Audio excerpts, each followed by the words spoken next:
नमस्कार, आप देख रहे हैं पब्लिक वार्ता 24 न्यूज। आइए देखते हैं आगे की खबर।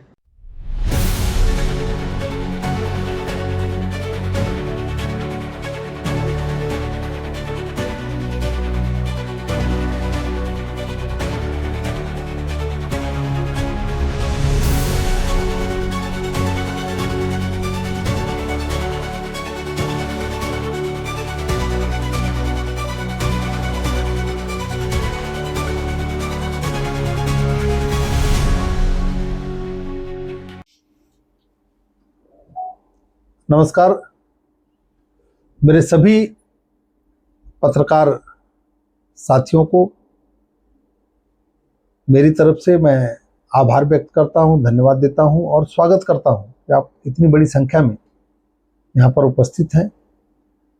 आप लोगों के जानकारी के लिए, आप लोगों के माध्यम से मुंबई के नागरिकों को और कुरार के लोगों के लिए खास करके कि जो पहले महले वाली चाली का विषय है और उसका जो जीआर का जो प्रोग्रेस है, उसकी जानकारी, उसकी माहिती, उसका इन्फॉर्मेशन देने के लिए आज मैं आप लोगों के बीच में आया हूं। जैसा कि आप लोगों को पता है कि हमारे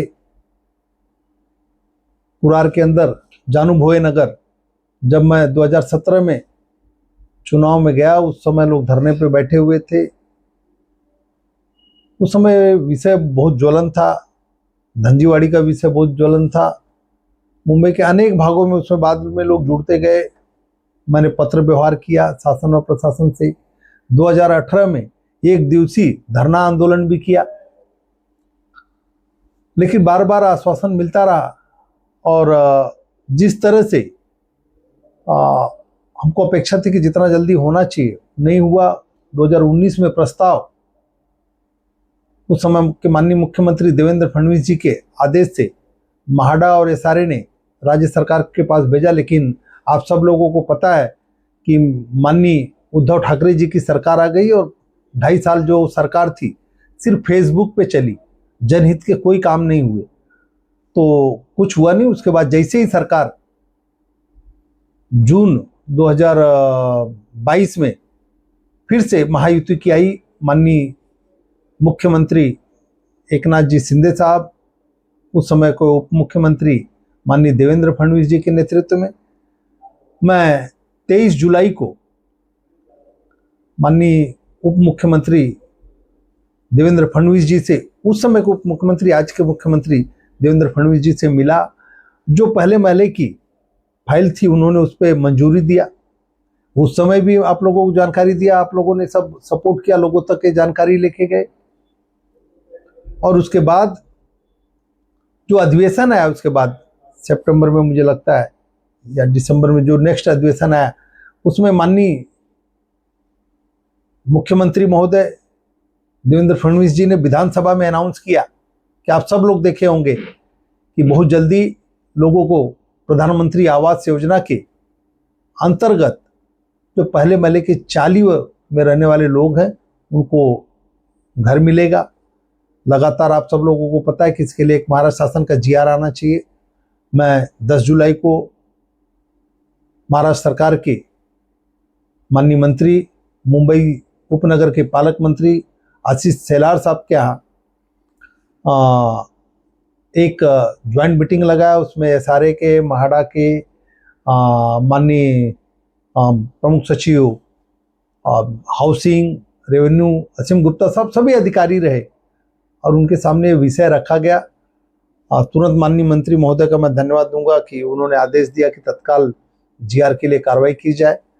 तो उसका जो प्रोग्रेस है, उसके बाद 26 सितंबर को 26 सितंबर 2025 को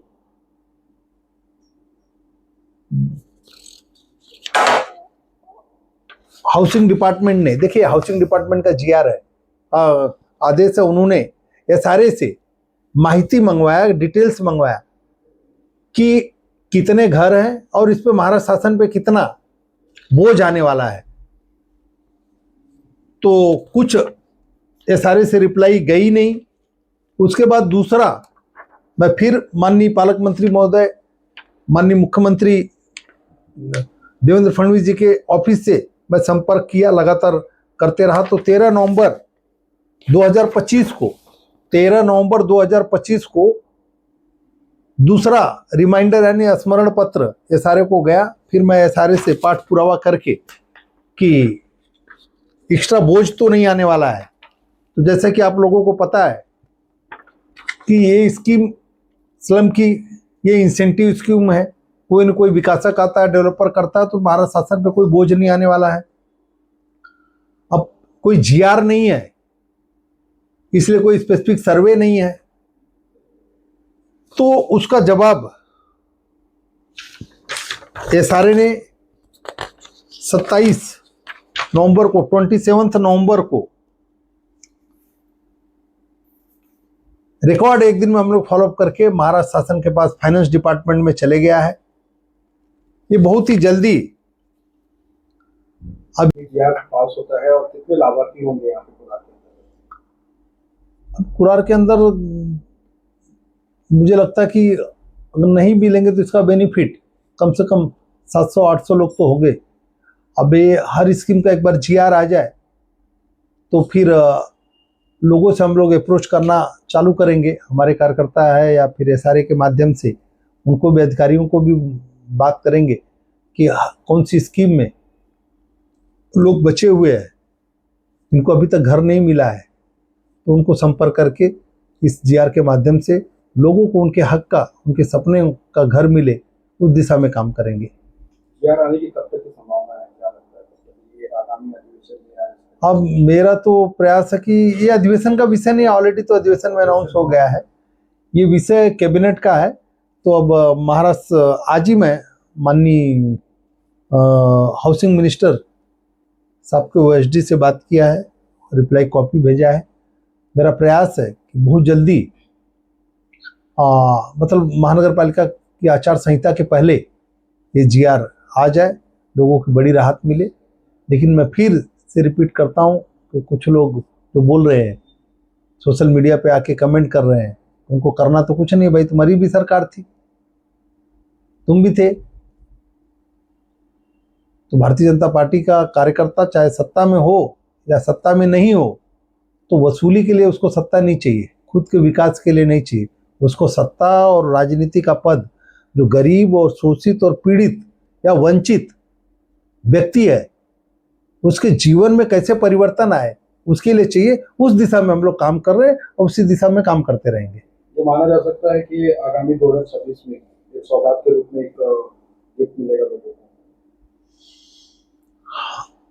हम अब देखिए कि जैसे केंद्र की सरकार ने अनेक हाउसिंग फॉर ऑल माननीय मोदी जी ने दिया, इंश्योरेंस दिया, सीनियर सिटीजन के लिए कार्ड दिया, आयुष्मान भारत दिया। महाराष्ट्र की सरकार ने अनेक इंफ्रास्ट्रक्चर से लेके अनेक कल्याणकारी योजनाएं माननीय देवेंद्र फडणवीस जी और उनके नेतृत्व में महायुति की सरकार ने दिया। तो इसको गिफ्ट तो बोल ही सकते हैं, लेकिन जो उनका अधिकार है लोगों का, घर वालों का, उनका अधिकार देगी। जीआर आने के बाद कुछ लोग बोले कि हमने लेटर पहले ही दिया था, उनके लिए क्या संदेश? एक बार उनसे पूछना चाहिए। अभी तक तो आप बोल रहे थे कि ये जीआर नहीं आने वाला, हमसे इनसे नहीं बात किया, ये तो नहीं आने वाला। मतलब पहले जो बोल रहे थे वो सच है, वो रिकॉर्ड तो है, वो सच है कि जो आज बोल रहे हैं हमने पत्र दिया था। कुछ लोग क्या होता है कि मैं आगे आगे चलता हूँ, जैसे मैं महानगर गैस का दिया तो बीच में पत्र दे के चुनाव आया 2019 में, तो बोलने लगे हाँ गैस हम भी लाए थे, साथ में थे। तो एक पत्र दे के वो क्या होता है ना कि वो नाखून कटवा के कुछ लोग को शहीद बनने की आदत रहती है, तो कुछ उस तरह की भी है। अभी जैसे मैंने पोस्ट ऑफिस दिया तो अभी कुछ लोग पहले बोल रहे थे, पूछ रहे थे कि पोस्ट ऑफिस बनेगी कि नहीं बनेगी, कहाँ गया वादा। अब पोस्ट ऑफिस बन गए, उद्घाटन का इंतजार कर रहे हैं, तो अभी बोल रहे वो हम कर रहे होंगे, तो कल को वो भी क्रेडिट लेंगे। हॉस्पिटल का रिजर्वेशन का वो वैसे ही ले रहे थे। बीएमसी ऑफिस का मैंने पास करवाया, ईस्ट में खोल दिया, तो बोल रहे हमने भी पत्र दिया। तो कोई इशू नहीं है, विकास का काम है, क्रेडिट ले, लेकिन जनता को सब पता है कि कौन काम करता है। और इससे पहले भी थे ना नगर सेवक, क्यों नहीं? और इसी वार्ड में क्यों 100% सीसी रोड हो गया है, यहीं पे क्यों 100% सीवर लाइन हो गया है, यहीं पे क्यों गार्डन सही है, यहीं पे क्यों रेशनिंग की ऑफिस पास हुई है ना, और यहीं पे क्यों काम होता है भाई। इससे पहले भी क्यों आप नगर सेवक थे ना, आपको नहीं लगा कि महानगर पालिका कुरार के लोग, क्रांति नगर के लोग, हमारे वार्ड के लोग, संतोष नगर, संजय नगर के लोगों को लिबर्टी गार्डन जाना पड़ता है? दूर लगता है, यहाँ के गरीब लोगों का पैसा भी जाता है और टाइम भी जाता है। तब तो आपने कुछ किया नहीं। हाँ, हमारे इधर के बीएमसी के स्कूल देख लो, उसमें फुटबॉल के ग्राउंड मिलेंगे, उसमें टेनिस का ग्राउंड बनाया हुआ है। वहाँ के जो डी मार्ट का मैं धन्यवाद दूंगा, उनके CSR से लाइब्रेरी और लैब बनाया हुआ है, प्राइवेट स्कूल में नहीं है। कौन से दिंडोसी के प्राइवेट स्कूल में टेनिस ग्राउंड और फुटबॉल ग्राउंड है? ये हमने किया हुआ है। तो उनको कुछ करना नहीं है, बाकी जगह कर लो ना। तो खाली उनको मूर्ख बनाना, कुछ करना नहीं है। तो उस पर ज़्यादा नहीं पड़ना चाहिए। यहाँ की जनता को भी पता है, इनको सिर्फ कट और कमीशन और बिल्डर की दलाली करना है, वसूली करना है। ठीक है, उनको मुबारक करना चाहिए। बिल्डर के साथ में आप काम करो, हम विकास के विरोध में नहीं है, लेकिन सिर्फ अपना कमीशन, अपनी जेब कैसे भरे, उस पर ध्यान न देते हुए लोगों के हक का कैसे वो पात्र होंगे, जो अपात्र उनको पात्र करना चाहिए, गरीबों को कैसे न्याय मिलेगा, कैसे टाइम से भाड़ा मिलेगा, उस पर ध्यान देना चाहिए। Thank you. महाराष्ट्र सरकार का फाइनेंस डिपार्टमेंट अपना ओपिनियन, अपना अभिप्राय हाउसिंग डिपार्टमेंट को भेज देगा, और आपके माध्यम से मैं सरकार से भी मांग करता हूँ, सरकार तत्पर भी है, क्योंकि माननीय मुख्यमंत्री देवेंद्र फडणवीस जी के नेतृत्व वाली जो सरकार है, उसमें माननीय एकनाथ शिंदे जी, माननीय अजीत दादा पवार, ये सब कंधे से कंधा मिला के काम कर रहे हैं। गतिमान सरकार है। तो बहुत जल्दी कैबिनेट में रख के इसका GR आ जाएगा। जो हजारों लोग पुनर्वसन से वंचित थे, उनके पास अलग पुरावा है। सालों साल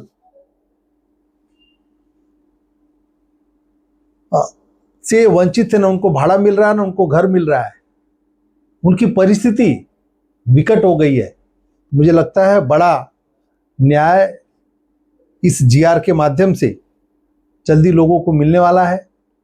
आज प्रेस कॉन्फ्रेंस लेने का कारण एक ही है, क्योंकि जब इससे पहले आप लोगों ने दिखाया था, माननीय पालक मंत्री जी के यहाँ मीटिंग हुई थी, तो कुछ लोगों को, जो यहाँ के विरोधी पक्ष, बेसिकली कुरार के बाकी लोग तो अभिनंदन किए, उनके पेट में बहुत ज़्यादा दुख रहा था। दुखना स्वाभाविक भी है, एक उनको न GR समझ में आएगा, न DCPR समझ में आएगा। 2017 में जब हम महानगर गैस लाने की बात कर रहे थे, तभी भी बोल रहे थे भाजपा वाले मूर्ख बना रहे हैं। तो उनकी जानकारी के लिए और लोगों की जानकारी के लिए, कि लोग बोलेंगे कि भारतीय जनता पार्टी राजनीति कर रही है, तो राजनीति नहीं कर रही है, चुनाव के लिए नहीं है। 2018 से हम लोग चुनाव जीतने के बाद से इस मुद्दे पे सतत काम कर रहे हैं। तो सिर्फ जानकारी के लिए, क्योंकि इन लोगों को कुछ काम नहीं करना, तो उस बात में ना आते हुए आप सब लोग जिस धर्म को भी मानने वाले हो, जिस जाति के हो, जिस भाषा के हो, पूरी निष्ठा से महायुति के साथ में भारतीय जनता पार्टी के मुख्यमंत्री माननीय देवेंद्र फडणवीस जी के नेतृत्व पर विश्वास रखिए और उनको आशीर्वाद दीजिए कि बहुत ही जल्दी ये GR आए। हम सब लोगों को जो अपेक्षा है, हमारी सारी अपेक्षाएं पूर्ण हो। मुझे लगता है कि ये जल्दी महाराष्ट्र शासन GR निकालेगी।